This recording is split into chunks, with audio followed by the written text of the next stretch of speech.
Welcome to Nerdarchy. For nerds, by nerds. I'm Nerdarchy Steve, and today I'm hanging with Adam Bradford.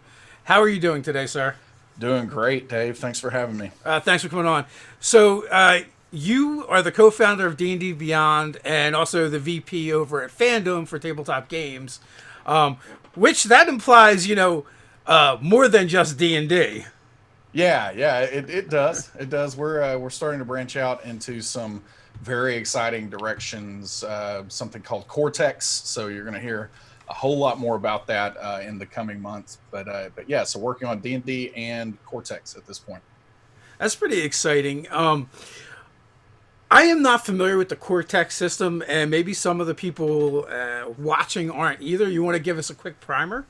Oh yeah, we can do that for sure. So Cortex is a game system that originally came about and even took its name from the Serenity role-playing game. So back when Firefly and Serenity were really kind of in the zeitgeist, and people were talking about it. A role-playing game for Serenity. And of course, it was a weird licensing thing. They couldn't say Firefly because Serenity had different rights than Firefly did at that point. But the Serenity role-playing game came out, and it was powered by this system that ended up taking its name from Cortex, which is kind of the internet in the Firefly universe.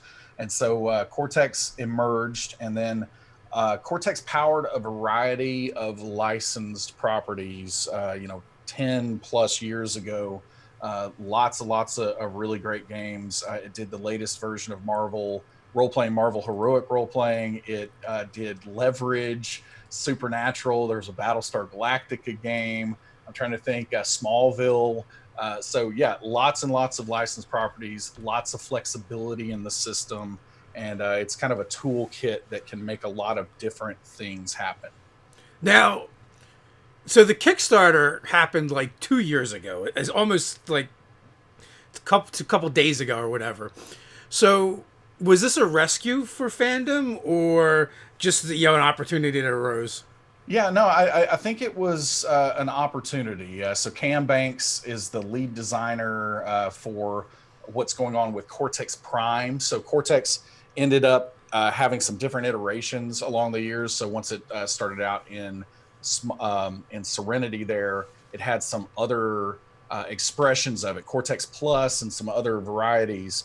And ultimately, Cortex Prime is what we have coming out really soon here to the public. And yeah, that was the thing that got kickstarted a couple of years ago. And so Cam Banks started in on that, raised the money through the Kickstarter. And like with many projects with independent creators out there, it's a struggle to get all this stuff done. The Kickstarters typically don't have enough money to actually finish things, because creators are just wanting to really create, make things happen. So definitely wouldn't qualify it as a rescue as much as we started looking on the fandom side for ways that we could start to really leverage what we're doing with D&D Beyond, because we're seeing just so much growth, so much excitement about what's happening with DDB. But then as fans of all kinds of other things ourselves, we started asking the question, what would it be like to play as these superheroes? What would it be like to play in that world that I just watched that Netflix show, and all that kind of thing. And we know that D&D is its own ecosystem, and of course I love it. I literally live my life with D&D, but I do love a change of pace, and I love getting into some of these other worlds and exploring these other avenues as well. And so, the fandom network with all of our wikis out there, we've got so many connections with these major IPs and major franchises. So we saw a real opportunity to develop a platform, a gaming platform that can visit these other worlds and really, provide a really unique and great experience where hopefully players can jump between, you know, super assassins to whatever the different genres are that we're supporting. I'm having to be careful that I don't spill any beans on any of the franchises right now, but ultimately we started looking at that, and then we started doing the classic discussion: are we going to build, buy, or partner with the actual rules system? And so we had kind of toyed around with making our own game system at one point in time, and then we saw that Cortex, I didn't know at the time that Margaret Weiss Productions was licensing that through CAM. And then I didn't know that there was a desire on Margaret's part to retire and move away, from the industry. And so when we discovered that, said, "Hey, this is a great opportunity. This is an incredibly solid system that has been play tested by thousands and thousands of people that won all kinds of awards back, in its prime. So we really should take this and revitalize that and use that as the core of the platform that will eventually power all of these franchises and all of these unique play experiences." So for other properties that have come out through Cortex, I'm actually not familiar with that system. What is the core mechanic? Yeah, so the core mechanic is actually really, really simple to explain. One of the things that, again, I love Dungeons and Dragons, and I play it multiple times a week. But one of the things that's happened with D&D is streaming has just boomed, as we all know, and we see that groups come together to play on live streams on Twitch and YouTube and other places. And some of the groups do this really incredible job. Critical Role just really, really does an incredible job of playing Dungeons and Dragons and being able to highlight the rules and kind of still play that game while at the same time being very, very entertaining. And all of them are so charismatic, and they have so much chemistry together. I think a lot of live play groups, one of the things that I've seen out there is a lot of live play groups come together to play Dungeons and Dragons, but they maybe aren't actually playing Dungeons and Dragons as much as they're just doing improv theater, and then they roll a die every now and then.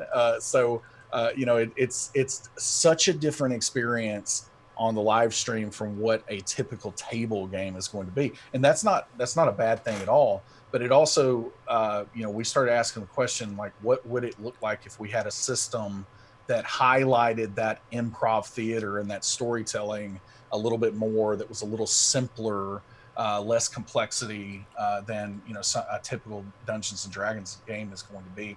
And so with Cortex, the easiest way to explain it is your character sheet is composed of traits, and that's where a lot of the flexibility comes into. These traits can be a variety of different things. We're trying to supply Legos, building blocks that people out there can then build into sets. So it's like, the Saturn V rocket got made into a Lego set recently because someone took, pieces and pitched that and made this set of it. So we want that to happen with Cortex games, and ultimately down to the traits. So the simplest way to think about it is, let's take Jane Default is the general character that we use to illustrate this in the Cortex Prime game handbook that's coming out soon.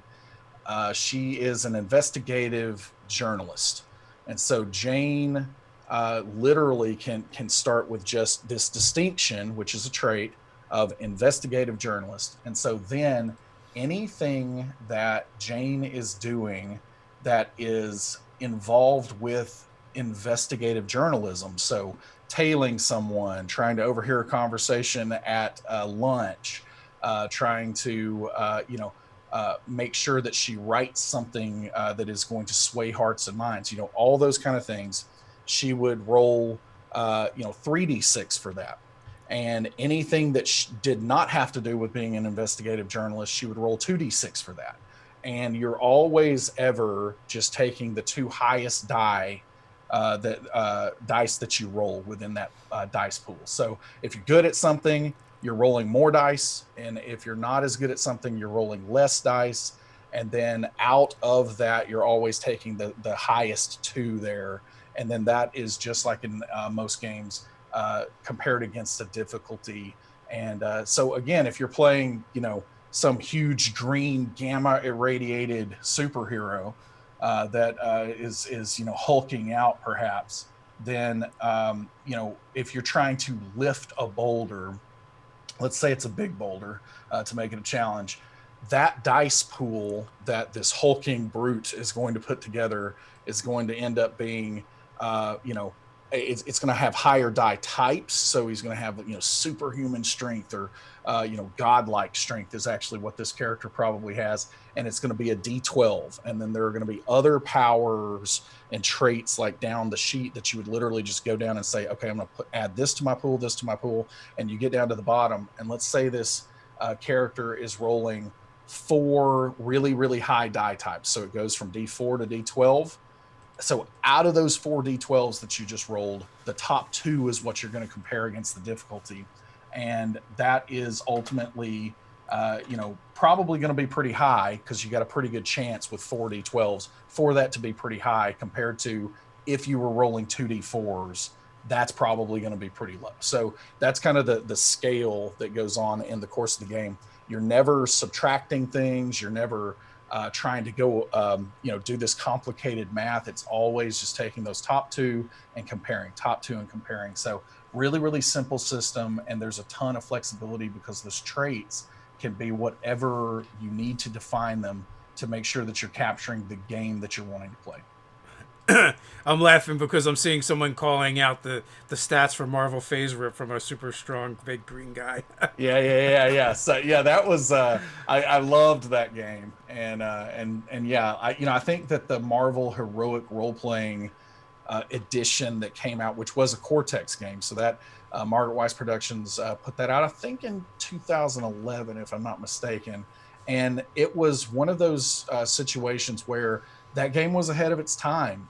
We had not hit the bubble yet, and the bubble purely and totally comes from 2014, when 5th edition of Dungeons and Dragons came out. And so it's like back in before that time, any role-playing game, it didn't matter what it was very hard for that role-playing game, especially if that role-playing game was not published by Wizards of the Coast or Paizo. It was hard for that role-playing game to find an audience, because there just wasn't marketing as much back then. There wasn't, you know, budget back then to really get the word out about these things. And so a game like Marvel Heroic Role Playing, really, really solid. It won the ENnie Award for best game that year and best rules, and all of that. But it still just really didn't find its audience and didn't find legs really within the industry, just like so many games back then.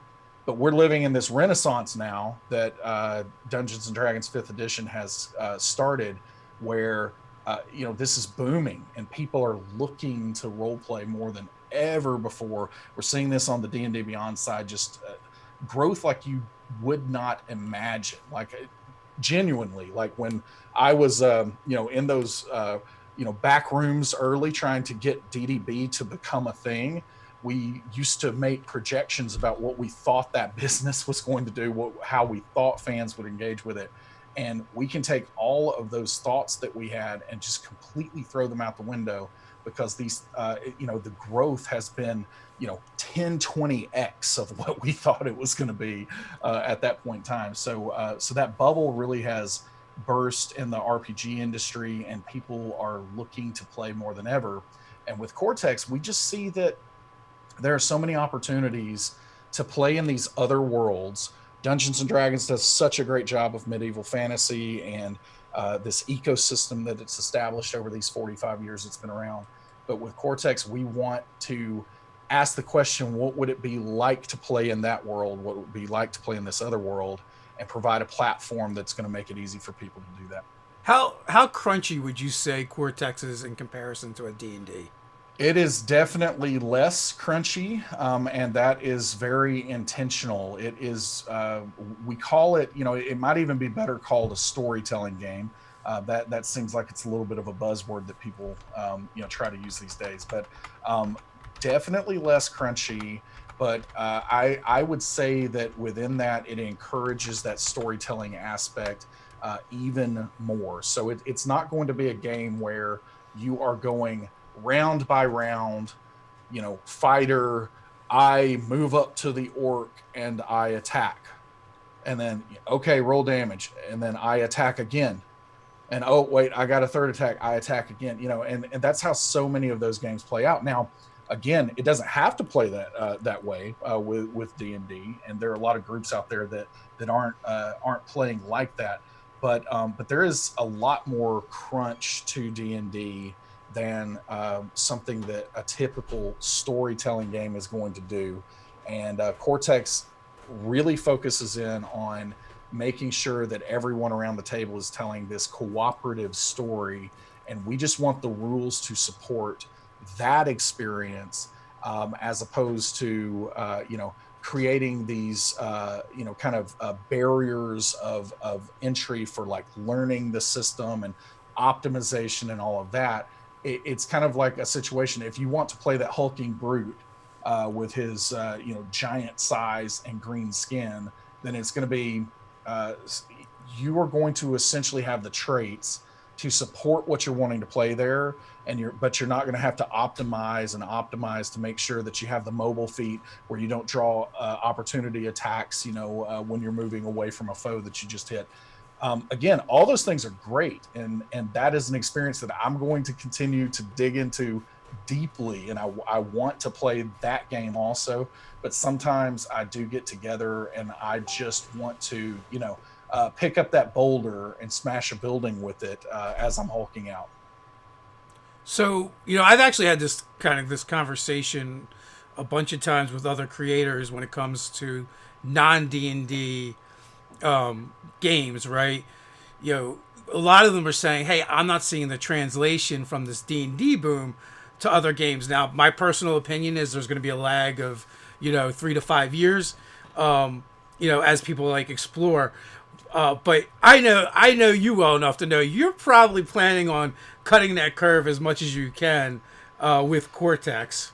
Yeah, I think that so there are a couple of factors that I think play a big part in this, and one of the reasons that we're wanting to really dive into Cortex at this point in time is, a lot of games out there, and really, I mean, just no games out there have the companies that are putting this out do not have access to the world's largest entertainment network, like Fandom does. And so we have millions and millions and millions of visitors to Fandom wikis out there every single month.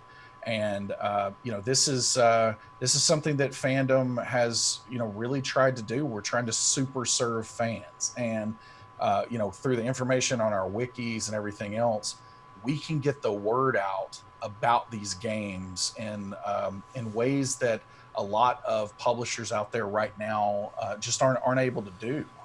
And so there is that element, I think, that's going to make a pretty big difference.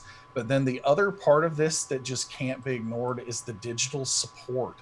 Uh, D&D itself, before D&D Beyond came along, there just wasn't a ton of digital support.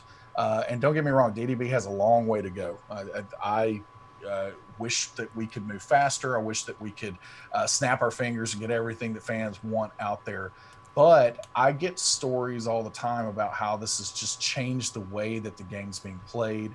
And again, the numbers that we see confirm the hypothesis that digital, in the world that we're living in right now, reaches a lot of fans, and especially new people that are coming to this game, because as new people are coming to Dungeons and Dragons in droves, at rates seriously that most people just don't even comprehend out there, as new players are coming into the game, the digital support that D&D Beyond is providing, just helping them create characters, helping them get ready to play, all of those things makes this dramatic difference. And so I think that a lot of publishers out there who are working on other systems, without that digital slant, it is very, very challenging to find that audience. And again, I really don't mean for that to come across as snooty in any way. It's just simply saying that we constantly are told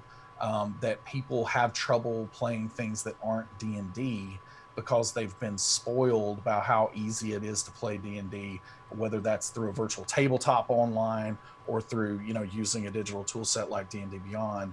the ease of use there and the convenience that all the digital support provides is such a big part of this that other game systems are going to struggle if they don't have that. And that's why on Cortex is going to be the first game system that's really this platform that's getting launched with digital support out of the gate.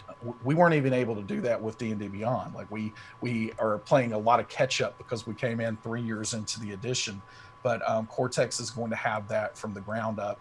People are going to see how easy it's going to be to not only find things within the rules, which is kind of the starting point with the digital compendium pieces, but as character sheets and everything else start to come online, they're going to see just how easy this game is to play, and it's going to mitigate the negative impact of rules at the table, and it's just going to allow the really really great parts of playing together, that interactive storytelling, being with your friends, enjoying each other, and telling this story together.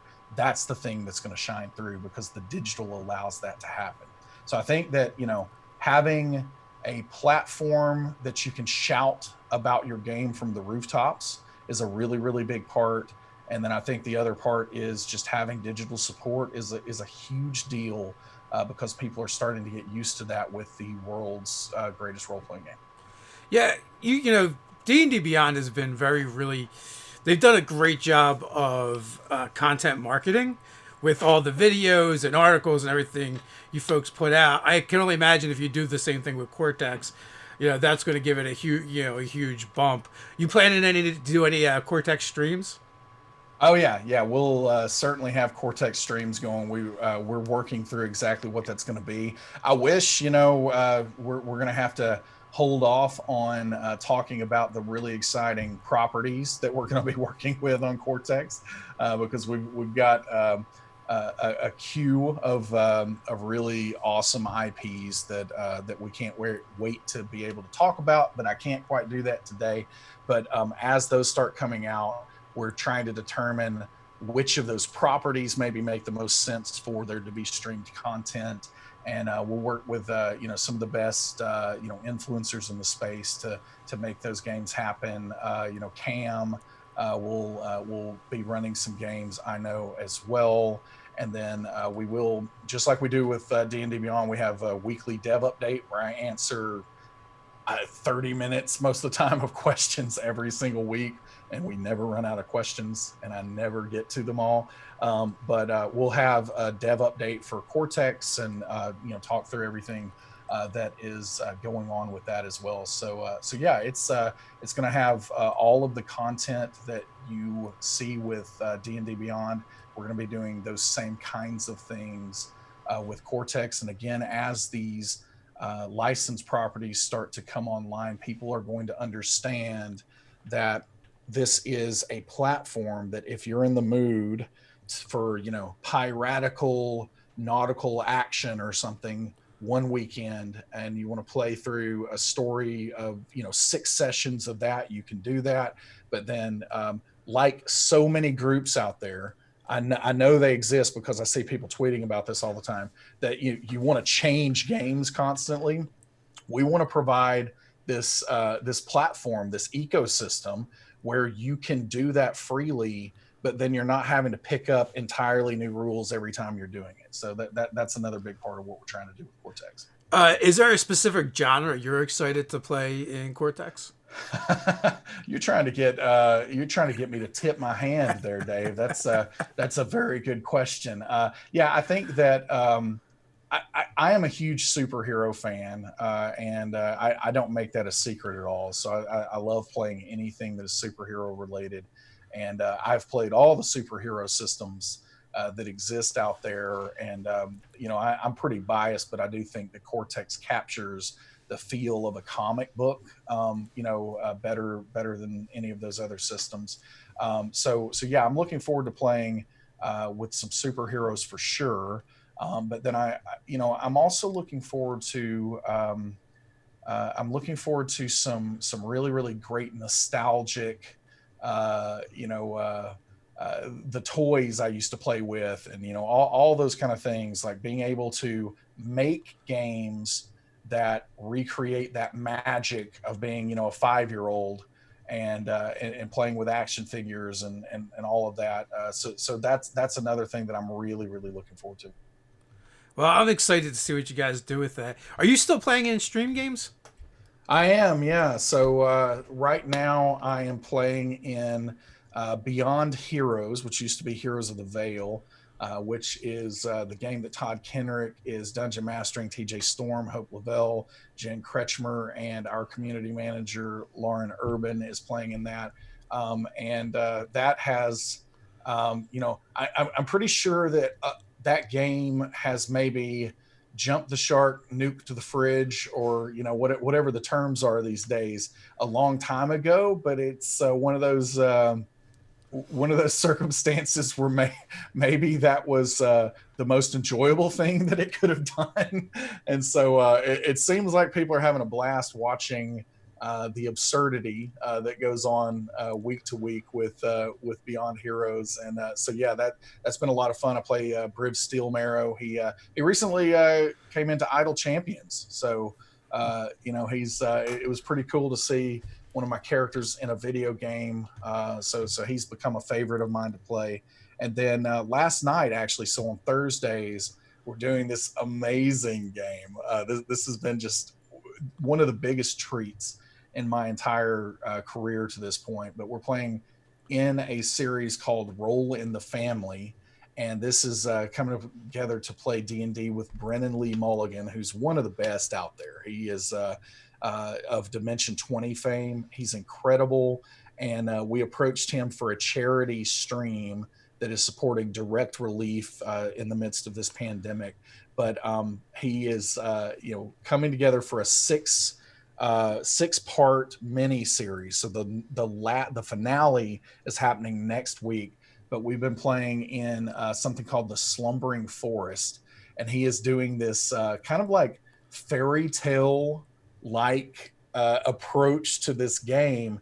And I'm playing with my son Luke, and so my son is actually playing with me in that game. B. Dave Walters is playing with his two daughters in that, and then Kelly Knox, who writes for a lot of outlets out there, Star Wars IGN and Geek and Sundry and Nerdist and several others. She's playing with her daughter, and so it's like this family oriented stream that has just been such a delight to play. There's something about it that every time we play, it feels like The Princess Bride, which is kind of what we were trying to peg before we went into it.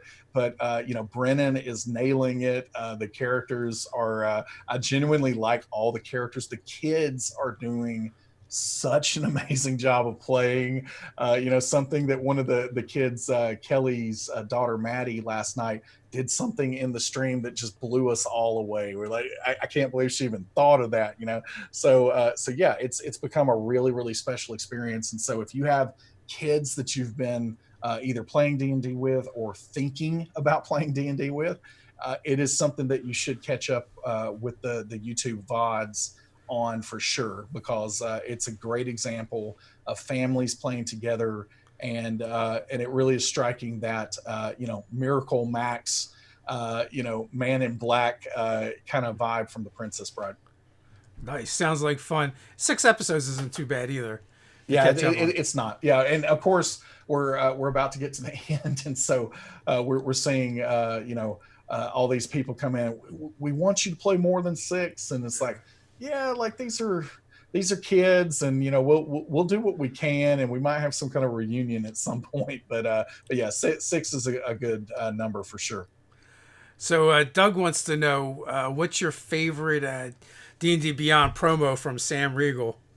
Oh Lord, I mean, it has to be it has to be what became the jingle, right? So I will never forget that night. I was still in the office at that point because we were playing on Thursday nights in our office. So kind of all the way through the start of D&D Beyond, we would play in the office, and then we would end and watch Critical Role. And so we had ended, we were watching Critical Role. I was sitting at my desk, and some of the folks were leaving after the game session, and that happened with Sam. and he starts saying, "You got the perfect warlock," and I'm like, what is he doing? And I remember just shaking my head in disbelief at first. But then before the song even finished, I had my email open, composing a message to all the business folks and to Sam on the Critical Role side, and saying, I need Sam to get into a studio and record what he just did, and we'll pay whatever we need to pay to get the music and everything else. So let's actually make this thing, and then we're going to get an animator to make it happen. And at that point in time, it was almost fate, I think, because the fan art of the week, the episode that Sam sang that song, I had just seen the fan art of the week, before he did that, and it was this kind of a sepia toned animation that an artist that goes by Cami online had done, and it was just this incredibly dynamic movement of all the characters on Vox Machina. And I was like, man, that was just incredible. And so we were kind of looking at some animation studios, for a while, but I always love to find hidden talent and give it a showcase. And so I was like, man, this Cammy is really, really good. I wonder if this is a project she could take on. And, we approached her. She was, of course, ecstatic to work on something like that. And she delivered in a big way. So she and her brother did all of that animation. And of course, that's, become a very, very big deal for D&D Beyond. So yeah, Sam did that. But there are several others. Anytime he sings, it's just kind of like, wait, what is about to happen right now? Like, it's what is gonna come of that? But I think he's just such a brilliant comedic mind, and I think he's just operating on another plane than the rest of us, and we get to peek into that madness sometimes to glimpse something really special. So BK Dan has a question. He actually had a question earlier. The first question was, could you do Stargate in Cortex? And I'm just going to go out on a limb and say yes. Yes, Yeah. definitely could. Yeah, I'm a big fan of Stargate, and I could, and this is what's so powerful about the system. So even when we get to the digital support portion of this, we intend to have a game builder. So this is going to be a situation where, not only are you able to build characters for games, but you'll be able to go and start building a game itself using digital tools. And so you could go through there, if you were trying to do something that was Stargate, you could go through and define the traits that you're going to use. You'll have plenty of examples. We call them mods. So these different mods are the things that are the building blocks of the game. So you'll be able to define what those mods are in a really, really easy wizard-like way. And then once you go through that process and you have all those traits defined, you're ready to play, and you'll have a character sheet, online digital builder that will work with the game you just created through the digital tool. So really, really cool. We can't wait to get there. And the team's, starting to do the building blocks of that now. But yeah, you could, in that scenario, I could take Cortex right now. You could give me a couple of days, and we would have a really, really solid version, because again, I love Stargate. So especially if you're into the property and know it inside out, you're going to be able to take Cortex and make a game that is playable within a very, very short amount of time. And so it really is a situation where, through the Creator Studio, we intend to do independent creators out there are going to be able to put together new games, new different types of mods for the system and everything else, and sell it through our platform. And we are doing everything that we can to make sure that creators get the biggest cut that they will find anywhere else on any platform. So we're really, really trying to be pro creator with everything that's happening there. But you'll be able to, on a Monday, know that you have friends coming over on a Saturday, and use some kind of polling tool to ask them, do you want to play a pirate game, a superhero game, or whatever else. And you literally would be able to take that input after everybody decides what kind of genres or style they want to play, make a game, send a link off to people that are going to play that game to create their characters, and then they can go online and do that and be ready to play easily by that Saturday, if you start earlier in the week doing that. So that kind of flexibility is something that I think is going to really, really resonate with fans out there, again, because I just know I've played Dungeons and Dragons for, I guess, 25 plus years at this point in time. And the number of times that the people I'm playing with want to do something different for a change of pace is uncountable for me at this point in time. So this allows you to do that. Super cool. So, Kamo has a really important question. Where did you get that hat? This hat, unfortunately, I think that this hat is just not for sale anymore. I actually bought it online probably 3 or 4 years ago, and people have asked me that several times. And I've gone back to look, and it looks like it's sold out everywhere. So you might be able to find one, but just Google, D&D trucker hat, and you might be able to get a hit and get lucky there. Carl Hausinger wants to know Roll20 has a quantum roll engine for their dice rolls and a page that shows some data for their D20 rolls showing the distribution of results. Can we get something like that in D&D Beyond? Yeah, we will. We are at the tip of the iceberg with dice. We have so many plans with dice. I think that I have gone on record many times saying that I was not really convinced that digital dice were a good idea in the very early days, because I just enjoy and appreciate physical dice, wanted to use those.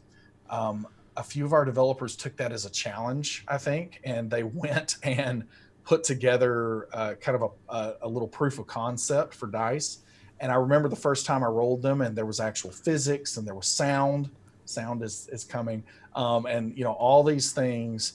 And they made a believer out of me. And the first time I started playing around with it, and then I started thinking, it's like, wait a minute, that image in the Dungeon Master's Guide that all of us have, oogled over here, that is like those really wild looking dice that have like liquid inside of them, and just really futuristic looking dice or something there, magical dice. I was like, wait a minute, digital gives us the ability No to make, limits.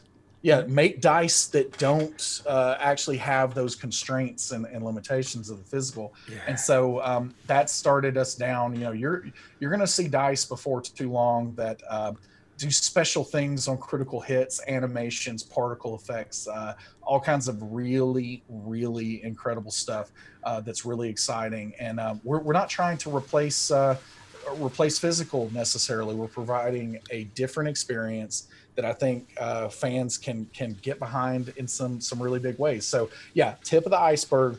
Lots more planned for look and feel of dice, but then also lots more planned for dice functionality. And we would love for those statistics to exist as well. We're even toying with the concept of if you collect a set of dice, for it to keep track of the rolls per dice set, and having the concept of your dice can level up and essentially progress over time. So as you roll a 20 on the 20-sided die, it is going to actually be a progression that after you do that a certain amount of times, it's going to make the die, evolve a la Pokemon or something into something new.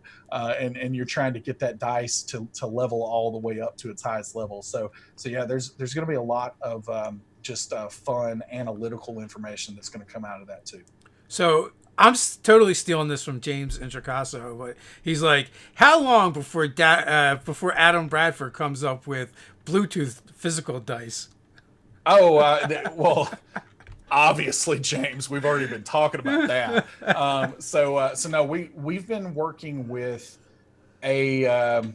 I'm trying to think about how much of this can be public now or not. So we've been working with a number of dice manufacturers and distributors that are really, really interested in making the physical tie to the digital. And so it would not surprise me. I'll put it this way: it would not surprise me at all if I came onto Nerdarchy's daily live stream, sometime next year, and we actually do have a situation where we are rolling physical dice that are connected to D&D Beyond, that once you roll that physical die, all the numbers are going to just work in D&D Beyond. And, the Dungeon Master is going to say, roll for initiative. You roll your physical die. That result is, pushed back to the combat tracker. So yeah, that connection between the physical and digital is something we're definitely working on. We even want it to be a situation where you can have a physical die that's rolling, and as you roll it, the digital rolls on screen, and maybe the digital can do different things than what the physical's doing, but then their results sync up, and all that happens. So yeah, lots and lots in store for dice. Wow. I wasn't expecting that answer, but I'm digging it. Yeah, I mean, like I'm a dreamer. I'm the vision guy. So most of my life is lived like a year, 3 years, 5 years in the future. So yeah, Yeah. there's a lot that's on my mind constantly. And so, are you in the position where you don't actually have to figure out how it happens? You can just say, "I want the thing," and then it's somebody else's problem. Man, I wish. No, I wish. Like I said earlier, I wish I could just snap my fingers and it's like, oh, that's all done. No, we definitely, there is without that vision and without thinking of things that a lot of times fans don't even know that they want out there. I mean, nobody actually was asking for an iPhone before the iPhone came into the market. Like nobody would have even thought that kind of concept of a smartphone was. I remember the first time that people started popping up with iPhones around me, and I'm just asking, like, why do you need that? Like it's a telephone. Like, I don't understand it. And then I can't even live life without that now at this point in time. It's literally attached to my hip constantly. And so it's a situation where we're dreaming up these new incredible things that we could be doing, and then it is working backwards from that and trying to figure out how you can practically make it happen. And sometimes that answer comes back that it's not possible yet. Sometimes you have these major tech breakthroughs that allow it to happen. One of the things with dice, the physical dice, that is a challenge is how do you get a battery inside a die that can allow it to be rechargeable and reusable without that skewing the result? How do you get a resin or some other material that is going to make sure that the die again is balanced, but it also is going to be translucent enough for charge and those kind of things to go through. So there are so many problems that have to be solved with all of these elements to make it all work. But those challenges and those problems are things that we do have some of the best minds in the industry on, and trying to figure it out. So exciting times ahead for all of that. Okay.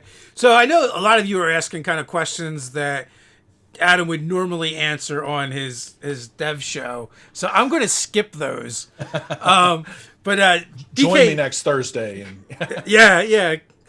BK Dan's going to riot if I don't ask you what's your favorite subclass of official print in 5e and why. Okay. Yeah, that's a tough one for me to decide. I genuinely would say that my favorite subclass, and this might be a surprise to many, but my favorite subclass is the College of Lore Bard. I don't think that any other subclass has achieved its levels of greatness from the very beginning there in the player's handbook. I think that the options, I think, again, this is my personal opinion, got a lot of bias there. I already love bards because I love just the ability to have skills and to be very, very good at things with skills.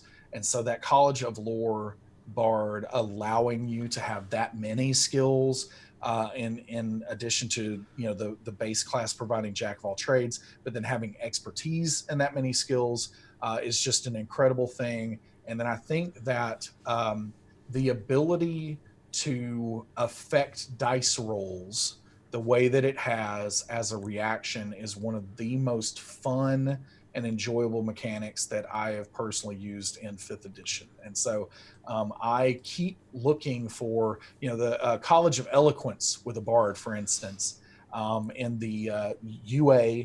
And I can even say I've seen it's going to be in Theros as well, but ultimately that when all like I thought it might rise to meet where College of Lore was, but it still doesn't quite get there for me. I love the flexibility and the player agency that College of Lore provides for players. So I typically play a lot of melee based characters, but deep down, my favorite kind of character to play is likely that College of Lore bard. I'm impressed because I would be really hard pressed to pick a favorite.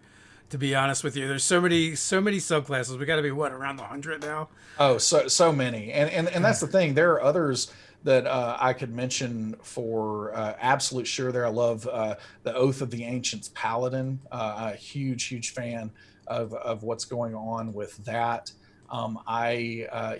Mechanically, just looking at something like the Gloomstalker. I mean, it's just incredibly unique and strong.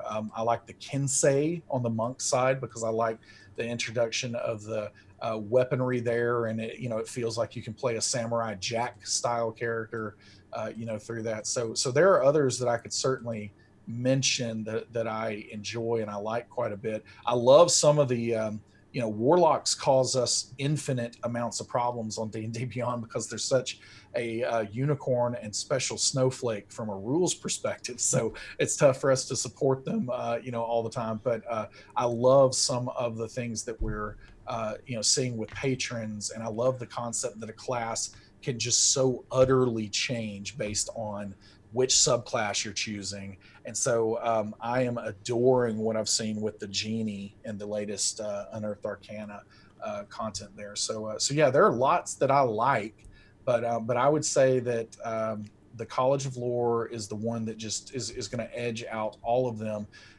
If I'm going to play a bard, which in personal home games I actually do a lot of, I it's almost impossible for me to choose anything other than College of Lore. The so the warlock is tough because thematically it's one of the best designed classes, but mechanically I just find it to be terrible. Because like to be effective, everyone plays them exactly the same way, and it's like you have to take agonizing blast. You're going to use, Eldritch Blast. I wish they would have built it in a way where maybe they had a list of cantrips that you could kind of build out that way, so Yeah. that you could build out a bunch of different ones. You could still be effective. I definitely I definitely agree with what you're saying there, especially with agonizing blast. Like that's a tough one because I was even in Roll in the Family. I'm playing a satyr warlock that named Barnaby. That one of the things that I wanted to do is I love repelling blast. I love the control that invocation actually gives to be able to move any creature 10 feet, backwards and all that. That part's incredible. But I wanted Barnaby to be a master of disguise. And so, of course, I chose Mask of Many Faces to use disguise self at will.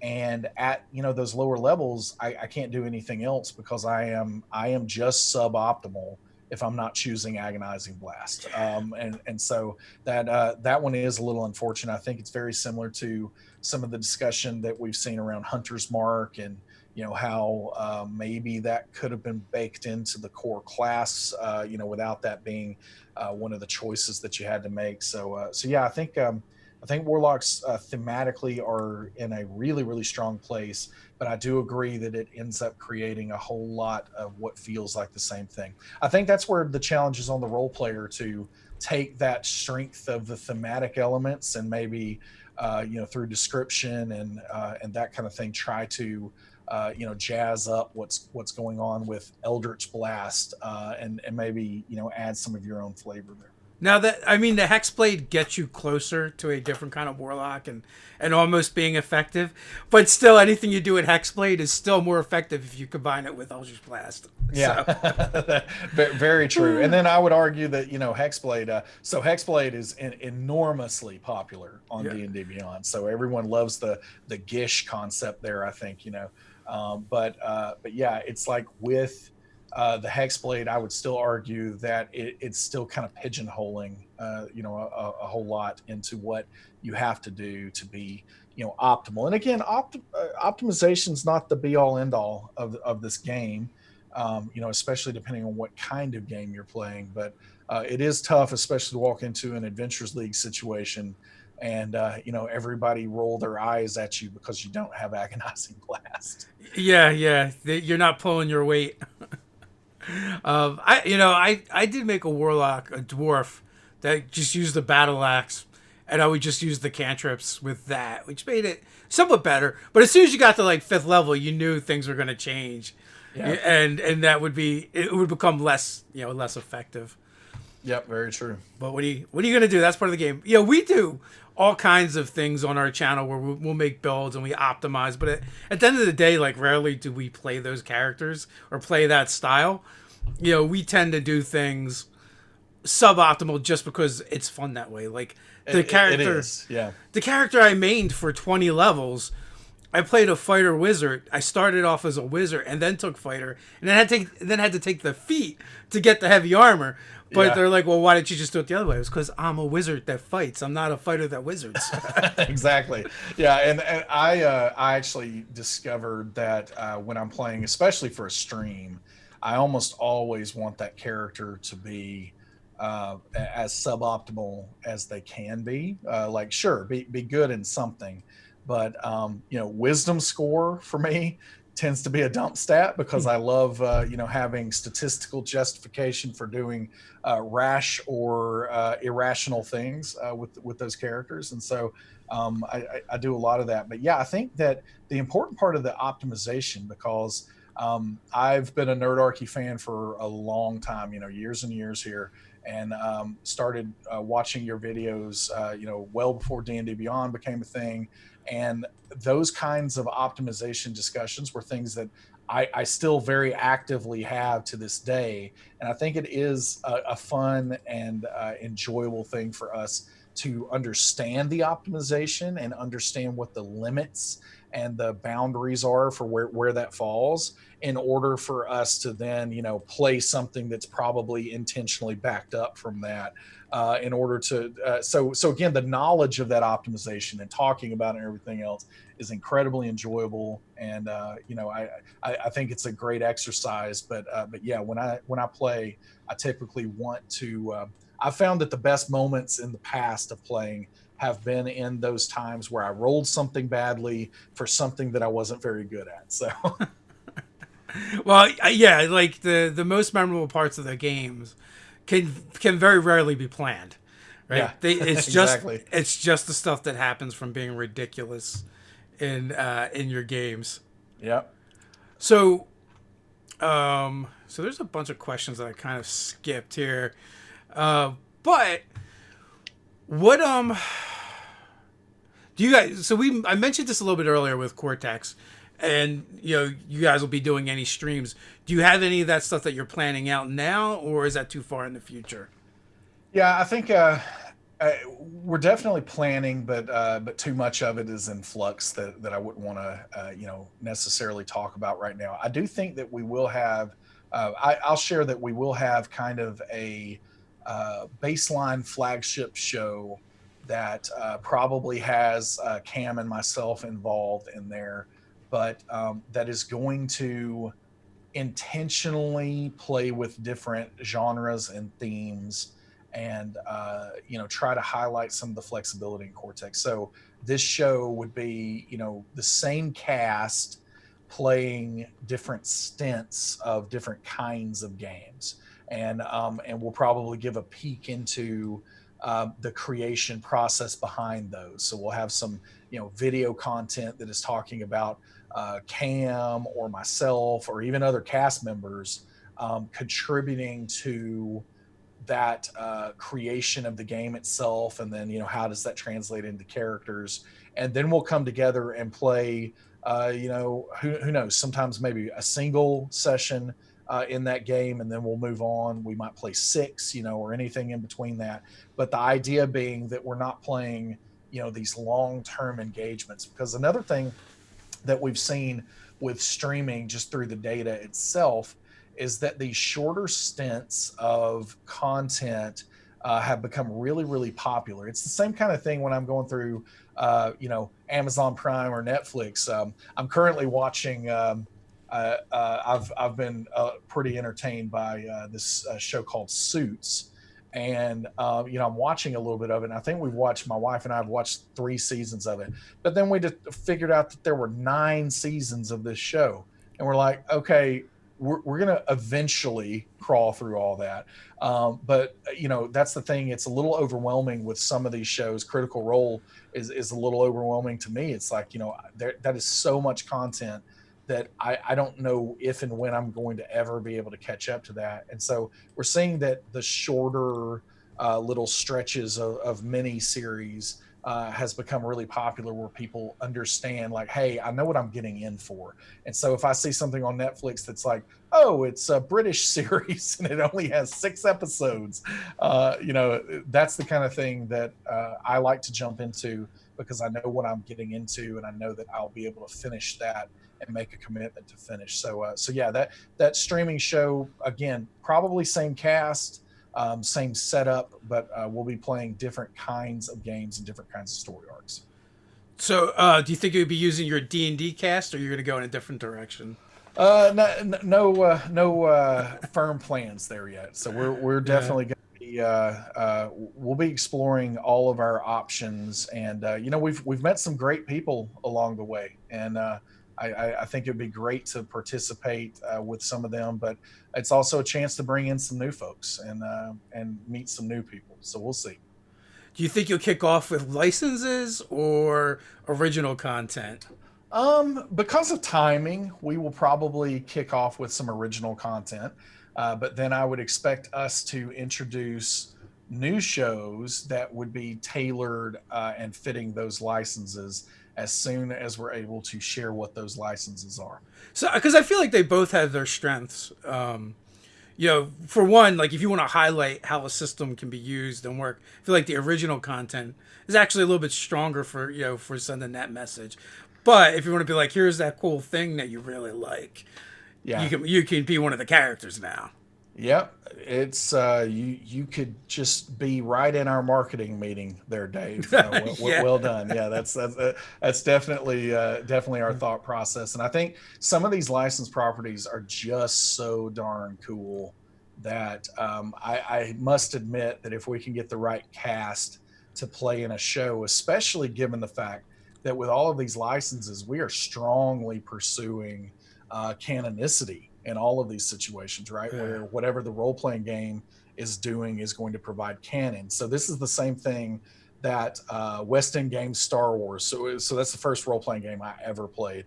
And back in 1987, when that came out, that was kind of a dark time for Star Wars. The Return of the Jedi was well out of theaters. That is where action figures stopped being available. There were people participating in fan clubs and that kind of thing, but for all intents and purposes, people didn't really know what was happening with Star Wars. So then 1987, this game comes along, and it fleshed out so much canon at the time, for Star Wars in such a big way. People, knew that it was a hammerhead alien. But the role playing game established it was an Ithorian. They established that those were Rhodians, and all of those kind of elements. And so with Cortex games for these licensed properties, we are seeking to fill a very similar role to what that West End game Star Wars did, in fleshing out canon and expanding the worlds of these properties, because role-playing games can do that better than anything. You're not going to spend time in a show talking about where people use the bathroom or something, but in a role-playing book, players ask that kind of stuff, and so you might get into that. So that's another really big part of what we're doing.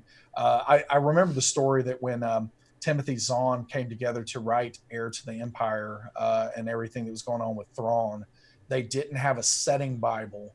And so they actually handed him the role playing game, the West End Games role playing game, for him to use that as the setting Bible for what eventually became the Heir to the Empire trilogy. So, really, really important part of what became Star Wars canon. And we're going to be doing that with, the content that we're releasing in these games that we're going to do, but then also the shows and the other kind of video content that will be coming out with it. It's funny you mentioned that because that literally came up yesterday, pretty much like almost verbatim, Yeah. with the Star Wars West End and how it created the canon and stuff, and the writers Yeah. were handed those books.